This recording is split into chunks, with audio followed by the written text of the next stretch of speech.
বন্ধুরা, স্বাগতম cartoon for kids BDA. মজার গল্প, হাসির ঝলক আর শেখা সব একসাথে। চলো শুরু করি আজকের আনন্দ ভ্রমণ। গল্পের নাম বুদ্ধির জোর। এক গ্রামে ছিল দুই বন্ধু, সামিউল আর নিয়ামত। সামিউল ছিল খুব বুদ্ধিমান আর নিয়ামত ছিল বেশ অলস, কিন্তু খেতে ভালোবাসত। একদিন তারা বনের ধারে হাঁটতে হাঁটতে দেখল এক গাছে ঝুলছে মধুর চাক। নিয়ামত বলল, ওইটা কেটে আনলে তো দারুণ খাওয়া যাবে। সামিউল বলল, তবে চলো বুদ্ধি খাটিয়ে নিয়ে আসি।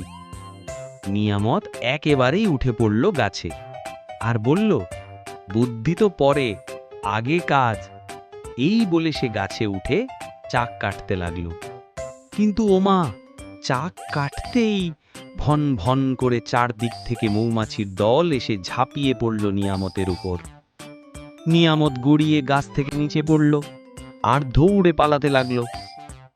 সামিউল তখন নিচে দাঁড়িয়ে পাতার ধোঁয়া তৈরি করছিল। ধোঁয়া দেখে মৌমাছিরা আর আক্রমণ করল না। সামিউল হেসে বলল, আগে বুদ্ধি, পরে কাজ। সেই থেকে নিয়ামত আর কখনো না ভেবে ঝাঁপিয়ে পড়ে না।